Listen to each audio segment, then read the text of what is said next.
अस्सलाम वालेकुम, मैं हूं अदील इम्तियाज़ और आप देख रहे हैं तख्ती ऑनलाइन। स्कूलों और कॉलेजेस में हमें ये तो बताया जाता है कि क्या पढ़ना है, कौन से मज़ामीन पढ़ने हैं, लेकिन ये नहीं बताया जाता कि उनको पढ़ना कैसे। आज के पढ़ने के जदीद तरीके क्या हैं, जो कि हमें न्यूरो साइंस बता रही है।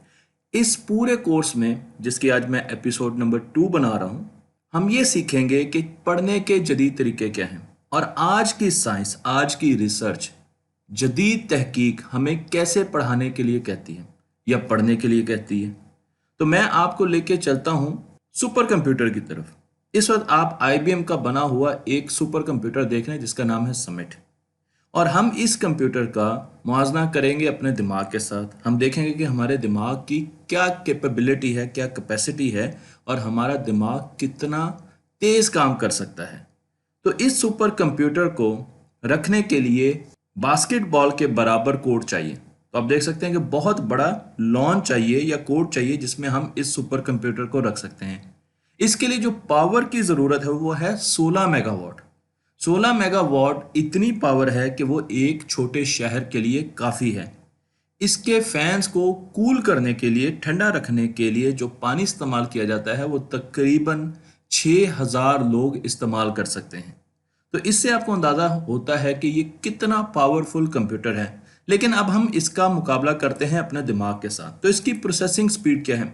जैसे जैसे इंसान ने इलेक्ट्रॉनिक्स में तरक्की की, तो आप देख सकते हैं कि 2009 के बाद हमारी तरक्की एक्सपोनेंशियली ऊपर गई और हमने बहुत ज़्यादा तरक्की की।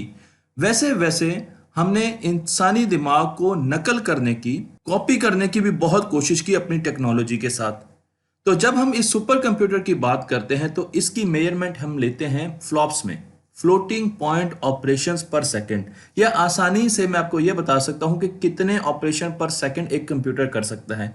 तो जब हम समिट की बात करते हैं तो उसकी स्पीड 10 टू रेज पावर 15 है। 143 into 10 to raise power 15 flops वो कर सकता है, यानी ऑपरेशंस कर सकता है पर सेकंड।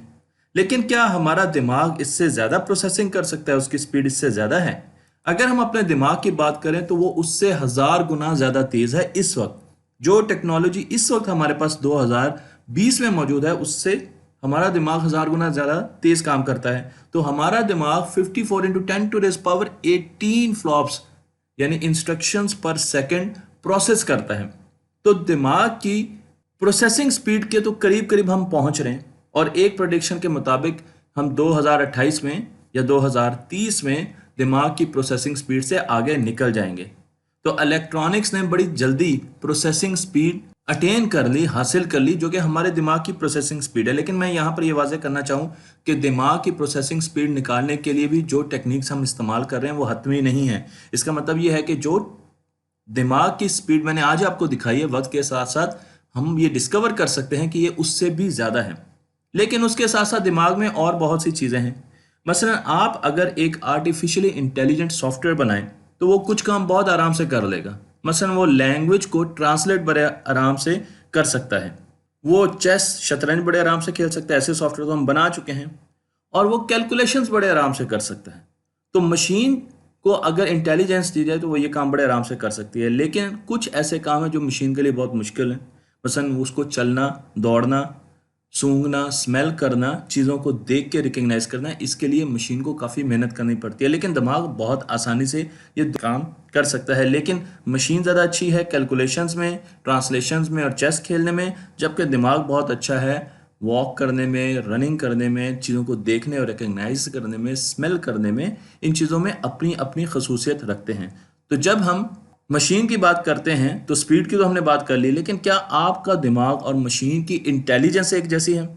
इंटेलिजेंस को नापने के लिए एक स्टेयर केस बनाया गया है, सीढ़ियाँ बनाई गई हैं। जो जितना ज़्यादा ज़हीन है वो उतना ही इन सीढ़ियों में ऊपर की तरफ है। तो आप देख सकते हैं कि इंसान ऊपर है, चिंपैंजी उसके पास पास है, और फिर मुर्गी आ जाती है इंटेलिजेंस में, और चूंटी की इंटेलिजेंस बहुत कम है, और मक्खी इससे भी नीचे है।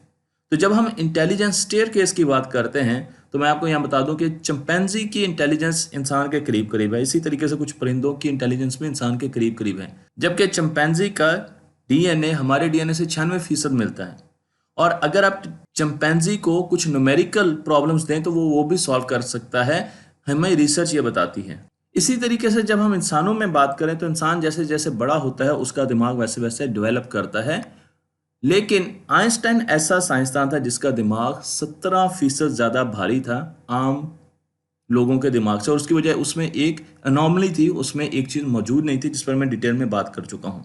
तो इंसानों के दिमाग में भी कुछ फ़र्क हो सकता है, लेकिन इंसान जैसे जैसे बढ़ता है तो उसका दिमाग बढ़ता है। जब हम इंटेलिजेंस की बात करते हैं तो क्या आप जानते हैं कि हम आज तक मक्खी के बराबर, मक्खी के दिमाग की इंटेलिजेंस के बराबर कोई आर्टिफिशियली इंटेलिजेंट सॉफ्टवेयर नहीं बना सके जो कि उसकी तरह सूंघ सके, उसकी तरह फैसले कर सके, उसकी तरह अपने आप को प्रोटेक्ट कर सके, उड़ सके, देख सके। वो सारे काम जो कि मक्खी करती है उस तरीके की जनरल इंटेलिजेंट मशीन अभी तक हम नहीं बना सके। तो इंटेलिजेंस में हम बहुत ज़्यादा पीछे हैं, जबकि रिसर्च ये बताती है कि स्पीड में हम दिमाग के प्रोसेसिंग के करीब करीब पहुंच गए। तो दिमाग को सबसे पहले डिस्कस करते हैं कि दिमाग कैसे काम करता है। दिमाग के खुलिये होते हैं जिनको न्यूरॉन्स कहा जाता है। इनमें आप देख सकते हैं कि न्यूक्लियस है, ये बीच में न्यूक्लियस आपको नजर आ रहा है। एक लंबी सी दुम होती है जिसे एक्सॉन कहा जाता है, और उसके एंड पर टर्मिनल्स होते हैं। जब भी हम दिमाग को देखते हैं तो उसमें millions and billions billions of neurons आपस में कनेक्टेड होते हैं। वो एक जाल बिछा होता है, और जितने ज़्यादा न्यूरॉन्स आपस में कनेक्टेड होंगे उतना ही ज़्यादा दिमाग काम करेगा। और सिग्नल दिमाग में इलेक्ट्रोकेमिकल होते हैं जो एक न्यूरॉन से दूसरे न्यूरॉन की तरफ ट्रेवल करते हैं, बिल्कुल ऐसे जैसे मैंने आपको इस तस्वीर में दिखाया। आप यहाँ देख सकते हैं कि दो न्यूरॉन्स आपस में कनेक्ट हो रहे हैं। तो एक के डेंड्राइट्स, आपको यहाँ पर इसकी ब्रांचेस नज़र आ रही हैं, डेंड्राइट्स नज़र आ रहे हैं, वो दूसरे की दुम के साथ जोड़ रहे हैं। तो इस तरीके से दो न्यूरॉन्स आपस में जुड़ते हैं, और बहुत से न्यूरॉन्स आपस में जुड़ते हैं, और फिर इनमें से सिग्नल पास करना शुरू हो जाता है और ये डिसीजन लेना शुरू कर देते हैं। और जब दो न्यूरॉन्स आपस में जुड़ते हैं तो उस प्रोसेस को हम कहते हैं लर्निंग।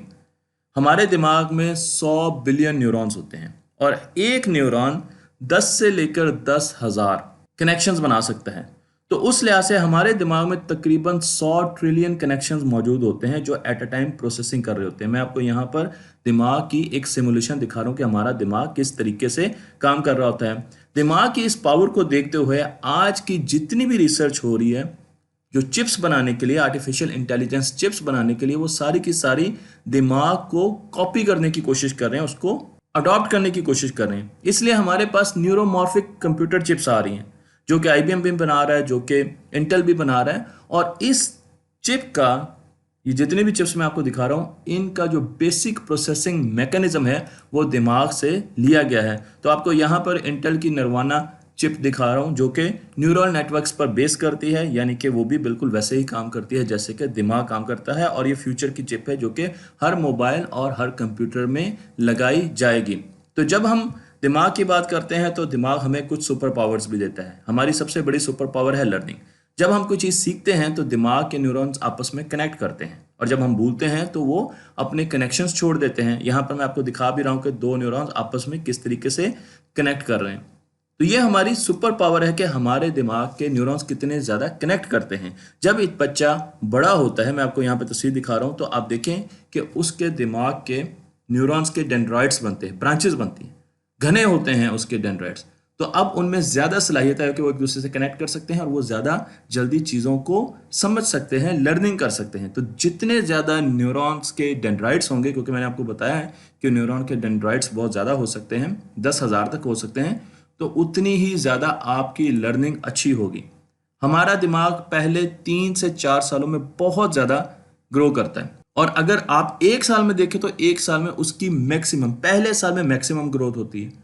और ये वो टाइम होता है पहले 3 साल जबकि हम बच्चों को स्कूल में नहीं लेके जाते, उनको घर में रखते हैं, लेकिन उनकी डेवलपमेंट पूरी तरीके से नहीं हो पाती। अगर इन 3 सालों पे हम तवज्जो दें तो उनकी डेवलपमेंट बहुत अच्छी हो सकती है, और वो आगे अपनी ज़िंदगी में बहुत अच्छे काम कर सकते हैं, उनकी इंटेलिजेंस में बहुत ज़्यादा इजाफा हो सकता है। तो आप देख सकते हैं कि बच्चे विजन, हेयरिंग और सेंसेस सीखना शुरू कर देते हैं फ़ौरन ही जब वो पैदा होते हैं। लैंग्वेज भी पहले साल में सीखना शुरू कर देते हैं। इसी तरीके से जो हायर लेवल कॉग्निटिव फंक्शन होते हैं, प्रॉब्लम सॉल्विंग होती है, वो भी बच्चों को आना शुरू हो जाती है। और फिर हमारा दिमाग पहले 4 सालों में बहुत ज़्यादा तरक्की करता है, अपनी टोटल कैपेसिटी को पा लेता है। दिमाग हमारे बॉडी का 20% एनर्जी लेता है, जबकि ये हमारी बॉडी का एक बहुत छोटा सा हिस्सा है। तो अगर आप अपने बच्चे के दिमाग को तेज़ करना चाहते हैं, अपने बच्चे को फ्यूचर में अच्छा करता हुआ देखना चाहते हैं तो ये एक बहुत बड़ी रिसर्च है। रिसर्च की बात कर रहा हूँ जो कि हार्ट एंड राइजले ने की, जिस पर मैं मुकम्मल वीडियो बना चुका हूँ 1995 में। उन्होंने कहा कि आप अपने बच्चों से पहले 3 साल बहुत बातें करें, वो आपकी बातों का जवाब दें या ना दें, आप उनसे जितने ज़्यादा बातें करेंगे उतने ज़्यादा अल्फाज वो सीखेंगे, उनकी मेमोरी में जाएगी और उससे उनके दिमाग के कनेक्शन उतने ज़्यादा बनेंगे और फ्यूचर में वो बहुत अच्छे कैरियर्स में जाएंगे। तो ये एक बहुत बड़ी रिसर्च है। इसका सिंपल टिप ये है कि पहले 3 सालों में अपने बच्चों से बहुत सी बातें की जाएं। मैं यहाँ पर आपको ये भी बताता जाऊँ कि हम ये समझते थे कि हमारा दिमाग फिक्स्ड है, लेकिन अब साइंस हमें बता रही है, न्यूरो साइंस बता रही है कि दिमाग प्लास्टिक है। प्लास्टिक का मतलब ये है कि उसमें प्लास्टिसिटी है, वो फिक्स नहीं है, वो फ्लेक्सिबल है, उसको चेंज किया जा सकता है। तो जब हम चेंज की बात करते हैं, जब भी हम लर्निंग करते हैं तो कनेक्शंस बनते हैं न्यूरॉन्स के, और इसका मतलब ये है कि हमारा दिमाग चेंज होता है। तो हमारे दिमाग में मुख्तलिफ चीज़ों को मुख्तलिफ हिस्से देखते हैं। बड़े अरसे तक हम ये समझते थे कि हमारा दिमाग सिर्फ 10% काम करता है, लेकिन आज की साइंस हमें बताती है कि हमारा दिमाग 24 घंटों में उसका तकरीबन सारा हिस्सा इस्तेमाल होता है। हर वक्त हमारा दिमाग पूरा काम नहीं कर रहा होता है, लेकिन पूरा दिमाग इस्तेमाल होता है और हम उसको इस्तेमाल करते हैं। तो दिमाग के कुछ हिस्से लैंग्वेज के लिए बहुत अच्छे हैं, कुछ हिस्से क्रिएटिविटी के लिए बहुत अच्छे हैं, कुछ हिस्से मैथमेटिक्स और कैलकुलेशंस के लिए बहुत अच्छे हैं। लेकिन अगर आप क्रिस्टीना सेंट हाउस से मिलें, जिनके दिमाग को आधे दिमाग को निकाल दिया गया था एक सर्जरी की वजह से, तो उनमें बहुत सी चीज़ें कम होनी चाहिए थी। मसलन उनके दिमाग का वो हिस्सा निकाला गया था जिसमें लैंग्वेज सीखने की सलाहियत होती है। तो इसका मतलब ये है कि इन खातून को कभी भी लैंग्वेज नहीं आनी चाहिए थी, लेकिन साइंसदानों ने हैरानकुन चीज़ें देखी कि उनके बकिया आधे दिमाग ने वो चीज़ें भी सीखना शुरू कर दी जो कि वो दिमाग अमूमन आम इंसान में नहीं करता। तो इन्होंने लैंग्वेज, ना सिर्फ लैंग्वेज सीखी बल्कि इन्होंने ड्राइविंग सीखी, इन्होंने मुख्तलिफ गेम्स खेली और इन्होंने MS किया पैथोलॉजी में USA से। तो इससे आपको अंदाज़ा लगा सकते हैं कि ये आधे दिमाग वाली लड़की ने US से, अमेरिका से MS पैथोलॉजी किया। तो हम जब पूरे दिमाग के बच्चों को कहते हैं कि वो कुन ज़हन है, तो इसका मतलब ये है कि उनका दिमाग तो पूरे तरीके से काम कर रहा है, लेकिन शायद हमारा दिमाग उस तरीके से काम नहीं कर रहा। दिमाग की पावर मैं आपको दिखाता हूँ एक और एग्जाम्पल के साथ, और वो है हेनरी ब्रीचर की। एक साइंसदान थे जो कि वर्ल्ड वॉर 2 में काम कर रहे थे, और जब इनके पास दवाइयाँ ख़त्म हो गई तो बहुत से मरीज़ इनके पास आ रहे थे, ज़ख्मी आ रहे थे, जो कि दर्द से करा रहे थे। तो इन्होंने सिंपल इंजेक्शन देने शुरू कर दिए, दवाइयाँ तो थी नहीं, और कहना शुरू कर दिया कि ये दवाइयाँ बहुत ज़बरदस्त हैं, आपका दर्द बिल्कुल ख़त्म हो जाएगा। तो इन्होंने हैरानकुन तौर पर देखा कि बहुत से मरीज़ कहते थे कि उनका दर्द ख़त्म हो गया है। इस पर वो हैरान हुए और उन्होंने आके रिसर्च शुरू कर दी कि अगर हम किसी तरीके से दिमाग को ये धोखा देने में कामयाब हो जाएं या बावर कराने में कामयाब हो जाएं कि वो एक दवाई से ठीक हो सकता है, तो आप उसको वो दवाई ना भी दें, इसे प्लेसिबो इफेक्ट कहा जाता है। तो दिमाग में इतनी कैपेबिलिटी है कि वो बॉडी को हील करना शुरू कर देता है, वो सेल्स लेवल पर जाकर हील करना शुरू कर देता है। और अब इस पर बहुत सी रिसर्च भी हो रही है और इसकी बायोलॉजी भी हमारे सामने आ रही है। तो बहुत से एक्सपेरिमेंट किए गए और अब ये एक फैक्ट है कि हमारे ब्रेन में प्लेसिबो इफेक्ट होता है। और इसमें बहुत से एक्सपेरिमेंट किए गए जिसमें मरीजों को गोलियां दी गई जो कि ग्लूकोज की थी, जिनमें दवाई थी नहीं, और उन्होंने 65% लोगों ने जिनको दवाई दी गई और थोड़ा सा डॉक्टर ने काउंसलिंग कर दी कि आप अच्छे हो जाएंगे, ये दवाई बड़ी ज़बरदस्त है, उन्होंने कहना शुरू कर दिया कि वो बिल्कुल ठीक है, हालांकि उसमें दवाई नहीं थी। लेकिन ये आपके दिमाग की पावर है जिसने आपकी बॉडी को हील करना शुरू कर दिया। और सिर्फ दवाइयों तक ही ये रिसर्च महदूद नहीं रही, बल्कि एक रिसर्च में कुछ लोगों की सर्जरी की गई और सर्जरी में कुछ नहीं किया गया।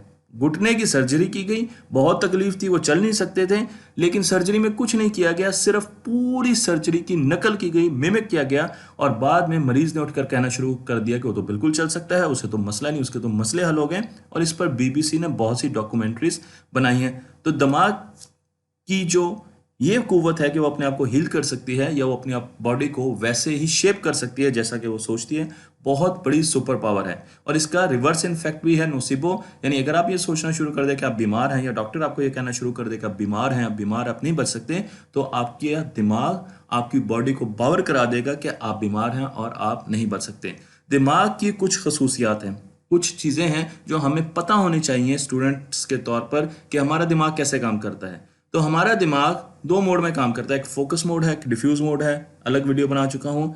इसमें हमें स्विच करना चाहिए। मसलन जब आप मैथमेटिक्स से सवाल कर रहे हो तो आप बहुत फोकस मोड में काम कर रहे होते हैं, आप दिमाग का बहुत छोटा हिस्सा इस्तेमाल कर रहे होते हैं जो कि सिर्फ मैथमेटिक्स के लिए बना होता है या मैथमेटिक्स के लिए डेवलप हुआ होता है। लेकिन जब आप थक जाते हैं तो आप उठते हैं और उठ के डिफ्यूज मोड में चले जाते हैं। आप गाड़ी चला रहे हैं, आप शावर ले रहे हैं, आप सो रहे हैं, आप कुछ सोच रहे हैं, तो अब आपके दिमाग का पूरा हिस्सा इस्तेमाल हो रहा है। तो साइंस ये कहती है कि आधा घंटा फोकस मोड में रहने के बाद आपको 10 मिनट के लिए डिफ्यूज मोड में ज़रूर जाना चाहिए, स्विच करना चाहिए। हमेशा एक चीज़ पर लगातार नहीं लगे रहना चाहिए जिस तरह हम करते हैं कि हम ये करके ही उठेंगे ये सवाल, बल्कि आपको दोनों मोड्स में स्विच करना चाहिए। तो आइंदा से जब आप पढ़ेंगे तो आप 20 मिनट आधा घंटा फोकस मोड में पढ़ेंगे और 10 मिनट अपनी मर्जी की कोई चीज़ करेंगे। फिर 20 मिनट आधा घंटा फोकस मोड में पढ़ेंगे किसी भी सब्जेक्ट को, और फिर आप 10 मिनट कुछ और करेंगे। तो आपने अपने दिमाग को रिलैक्स ज़रूर करना है, ठंड माहौल ज़रूर रखना है। इसी तरीके से जब हम स्ट्रेस में जाते हैं तो हमारी लर्निंग बहुत कम हो जाती है, हमारा दिमाग बहुत ज़्यादा कम प्रोसेसिंग करना शुरू कर देता है। कुछ स्टडीज़ के मुताबिक 60% दिमाग अपने काम शट डाउन कर देता है जब वो स्ट्रेस में होता है। और स्ट्रेस में होने की वजह ये होती है कि हमें कोई ऐसा इमोशनल सेटबैक मिला होता है जिसकी वजह से दिमाग का एक हिस्सा, जिसे एमेगडाला कहते हैं, जो मैं आपको यहाँ पे दिखा रहा हूँ, ये बहुत तेज़ी से वाइब्रेट करना शुरू कर देता है। और उसकी वजह से ये ऐसी वेव्स प्रोड्यूस करता है कि हमारा दिमाग का आगे वाला हिस्सा है, जिसे हम वर्किंग मेमोरी कहते हैं, वो फिल हो जाती है। तो हमें सोचने समझने की सलाहियत ख़त्म हो जाती है, क्योंकि वर्किंग मेमोरी में वो चीज़ें पड़ी होती हैं जो कि हम कर रहे होते हैं। जब वो मेमोरी पूरी की पूरी एमेगडाला की वजह से हाईजैक हो जाती है, फिल हो जाती है, तो हमें चीज़ें भूलना शुरू हो जाती हैं, हमें पसीना आना शुरू हो जाता है, हमें याद नहीं रहता कि हमने क्या डिसीजन करना है। इसलिए ये बहुत ज़रूरी है कि आप कभी भी स्ट्रेस में डिसीजन ना करें और आप अमिगडाला को काम डाउन करने की कोशिश करें, जिसकी टेक्निक्स मैं आगे आने वाली वीडियोस में बताऊंगा। लेकिन मैं ये बताता चलूँ कि स्ट्रेस का तालीम के साथ, पढ़ने के साथ और लर्निंग के साथ बहुत गहरा हिस्सा है। बहुत सी स्टडीज़ ये बताती हैं कि स्ट्रेस में आपके दिमाग की साख्त बदल जाती है, आपके दिमाग के डेंड्राइट्स कम हो जाते हैं, आपका न्यूरॉन झड़ा हुआ खिज़ां का न्यूरॉन लगता है, जबकि जिन लोगों को स्ट्रेस नहीं होता उनके न्यूरॉन्स बाहर के न्यूरॉन्स लगते हैं, उनमें कनेक्शन बनाने की ज़्यादा एबिलिटी होती है, वो ज़्यादा स्टडी कर सकते हैं, वो ज़्यादा लर्निंग कर सकते हैं। स्ट्रेस में जाने की बहुत बड़ी वजूहात में से एक वजह गरीबी भी है, गुर्बत भी है। एक्सट्रीम गुर्बत में बच्चे स्ट्रेस का शिकार होते हैं। अगर किसी बच्चे के साथ कुछ सान्या हो तो वो स्ट्रेस का शिकार होते हैं। उसके अलावा और बहुत से ऐसे अवामिल हैं जिसकी वजह से अगर बच्चा स्ट्रेस का शिकार है, चाहे माँ बाप आपस में हर वक्त लड़ते रहते हों, तो वो पढ़ नहीं सकेगा। तो आपका बच्चा कभी भी स्ट्रेस में पढ़ नहीं सकेगा। अगर वो खुश है, हंस रहा है, तो वो पढ़ सकेगा, वो स्ट्रेस में नहीं पढ़ सकेगा। नींद बहुत ज़रूरी है। 8 घंटे बड़ों को और 10 घंटे बच्चों को नींद लेनी चाहिए पढ़ाई के लिए, क्योंकि दिमाग के जो फुजले होते हैं वो नींद में खारिज होते हैं। तो अगर आपने नींद नहीं ली तो आपका दिमाग अपने वेस्ट प्रोडक्ट से साफ नहीं होगा, हशाश नहीं होगा, रीसेट नहीं होगा, और हमेशा आपको पढ़ने में बहुत ज़्यादा मुश्किल आएगी। इस पर पूरी एक वीडियो मैं बना चुका हूँ कि साइंटिफिकली नींद के बहुत ज़्यादा फ़ायदे हैं। लेकिन आपने ये समझना है कि अगर आप 8 घंटे से कम सो रहे हैं या छोटे बच्चे 10 घंटे से कम सो रहे हैं, तो फिर उनसे ये शिकायत करना मुनासिब नहीं है कि उनको पढ़ना सही नहीं आ रहा। मल्टीटास्किंग हमारे दिमाग के लिए बहुत बुरी है। एट अ टाइम एक काम करें। अगर काम कर रहे हैं तो मोबाइल को ना सुनें, टीवी की तरफ ना देखें और सब्जेक्ट्स को ना देखें। एट अ टाइम एक काम करें, क्योंकि हमारा दिमाग एक सीक्वेंशियल प्रोसेसर है। इसका मतलब यह है कि हमारा दिमाग एक वक्त में एक काम कर सकता है। वो माइक्रो सेकंड के लेवल पर होता है, इसलिए हमें लगता है कि हम जल्दी जल्दी कई काम कर सकते हैं। लेकिन अगर आप एक वक्त में एक काम करेंगे तो साइंटिफिक स्टडीज़ ये बताती हैं कि आप बहुत ज़्यादा काम कर सकते हैं दिन के एंड में। और अगर आप एक वक्त में 4 काम करने की कोशिश करेंगे तो साइंटिफिक स्टडीज़ बताते हैं कि दिन के एंड में आप बहुत कम काम कर पाएंगे। इसके साथ साथ एक्सरसाइज का दिमाग और पढ़ने से बहुत ज़्यादा गहरा ताल्लुक है। अगर आप ब्रिस्क वॉक करेंगे तो आपका दिमाग बहुत ज़्यादा एक्टिव स्टेट में चला जाएगा। एक्सरसाइज से एक्टिव स्टेट में जाता है और उससे लर्निंग बहुत आराम से होती है। आपके दिमाग के न्यूरॉन्स भी एक्सरसाइज से बनते हैं। तो अगर आप एक्सरसाइज करते हैं तो दिमाग के न्यूरॉन्स बनते हैं। इसका मतलब दिमाग का वजन बढ़ता है। यह है कि दिमाग बढ़ता है और उसमें ज़्यादा कैपेबिलिटी आती है वो पढ़ने के। तो अगर पढ़ाई में अच्छा होना चाहते हैं तो एक्सरसाइज करें। मैं आपको यहाँ पर एक्सरसाइज के फ़ायदे बता रहा हूँ कि 20 मिनट की एक्सरसाइज के बाद आप देखें कि आपका दिमाग उसके जब स्कैन किए गए तो वो कितना हाइपर एक्टिव स्टेट में आ चुके हैं। तो अब अगर आप 20 मिनट की एक्सरसाइज करके पढ़ेंगे तो आप बहुत जल्दी चीज़ें सीखेंगे। लेकिन एक और साइंटिफिक रिसर्च ये बताती है कि अगर सिर्फ आप 3 मिनट भी एक्सरसाइज करके, हल्की एक्सरसाइज करके पढ़ने के लिए बैठें तो आप बहुत अच्छी पढ़ाई कर सकते हैं। बचपन में बताया जाता था कि मुश्किल सवाल को एंड पे रखें, मुश्किल चीज़ें एंड पर करें। लेकिन आज की साइंस ये कहती है कि मुश्किल सवाल चाहे पेपर में हो या मुश्किल काम चाहे ज़िंदगी में हो, उसको सबसे पहले ख़त्म करें। क्योंकि जब आप उसको शुरू करेंगे और बीच में फंस जाएंगे तो आपका दिमाग उस पर प्रोसेसिंग करता रहता है, जबकि आप कुछ और करने लगते हैं। तो वो प्रोसेसिंग कर रहा है और वो कुछ देर के बाद आपको ज़रूर सोल्यूशन ढूंढ के लाएगा, क्योंकि दिमाग बहुत अनाप्रस्त है। तो इसलिए जब भी मुश्किल काम आए तो उसको सबसे पहले ख़त्म करें, मुश्किल क्वेश्चन आए तो उसको सबसे पहले ख़त्म करने की कोशिश करें और आसान कामों को एंड में रखने की कोशिश करें। और आखिरी जो चीज़ मैं आपको बताने जा रहा हूँ ये है कि आपने अपनी डाइट का बहुत ख्याल रखना है। पढ़ने के लिए, दिमाग की नशोनुमा के लिए डाइट का अच्छा होना बहुत ज़रूरी है। दिमाग के लिए हल्दी बहुत अच्छी है, दूध में हल्दी डालकर बच्चों को ज़रूर देनी चाहिए। मैं अपने बच्चों को देता हूँ ताकि वो अच्छे तरीके से पढ़ सकें। इसी तरीके से मछली बच्चों के लिए बहुत अच्छी है। आप अगर बीन्स देते हैं वो बहुत अच्छी है दिमाग के लिए। ब्रोकली, गोभी जो ब्रोकली होती है वो बड़ी अच्छी होती है। चॉकलेट, गहरी चॉकलेट अच्छी होती है, हल्के रंग की चॉकलेट बच्चों के लिए ज़्यादा अच्छी नहीं होती। तो नट्स बहुत अच्छे होते हैं। मैंने आपको बहुत से यहाँ पर ऐसे फ्रूट्स दिखाएं, तो हमें इन पर ज़रूर सोचना चाहिए कि वो ऐसे फ्रूट्स और ऐसी चीज़ें बच्चों को खिलाएं जो उनके दिमाग को परवान चढ़ें। और अगर हम ऐसी चीज़ें बच्चों को खिला रहे हैं जो कि उनके दिमाग के साथ बुरा कर रहे हैं, इसमें बच्चों का बहुत कम कसूर होगा। मैं आपको ये भी बता दूं कि फास्टिंग, रोज़े रखने से या भूखा रहने से दिमाग बहुत ज़्यादा काम करता है। तो अगर आप मोटापे में हैं तो आपका दिमाग, मैं आपको यहाँ पे दिखा रहा हूँ, उतना एक्टिव नहीं होगा जितना कि एक पतले आदमी का दिमाग होता है, नॉर्मल आदमी का होता है। इसी तरीके से अगर आप भूखे रहते हैं, कम खाते हैं, तो आपका दिमाग बहुत अच्छा काम करेगा, उसकी प्रोसेसिंग स्पीड बहुत ज़्यादा होगी। और आखिरी चीज़ ये है कि जितने ड्रिंक्स हैं जिनमें मीठा बहुत होता है, मसलन जितने जूसेस होते हैं या कोल्ड ड्रिंक्स होती हैं या शरबत होते हैं, वो दिमाग के लिए बहुत ख़तरनाक हैं। इसी तरीके से जितने आप यहाँ पर देख रहे हैं हमारे पास अनहेल्दी खाने होते हैं, बर्गर्स होते हैं, चिप्स होते हैं, फ्राइड चीज़ें होती हैं, शुगरी कंटेंट जिसमें बहुत ज़्यादा होता है, ये दिमाग को बहुत ज़्यादा नुकसान पहुंचाता है। और अगर एक बच्चा ये चीज़ें बहुत ज़्यादा खाता है तो उसे पढ़ने में, उसे समझने में और उसे लर्निंग में बहुत ज़्यादा मुश्किल होगा। तो मैंने आज आपको साइंस ऑफ लर्निंग में दूसरी किस्त में सिर्फ ये बताया कि हमारे दिमाग की पावर क्या है और हम इस दिमाग से क्या काम ले सकते हैं और इसको किस तरीके से हमें हैंडल करना है। तो अगर आप अपने दिमाग को इन चीज़ों पर, इन रूल्स पर लेकर जाएंगे तो आप देखेंगे कि आपके पढ़ने के तरीके, उनमें बहुत निखार आएगा और आपके पढ़ने की स्पीड में बहुत तेज़ी आएगी। तख्ती ऑनलाइन को लाइक कीजिए, शेयर कीजिए और इस इल्म को हर उस्ताद, हर कॉलेज, हर स्कूल, हर बच्चे, हर वालिदैन तक पहुंचा दीजिए। ये सदका जारी है।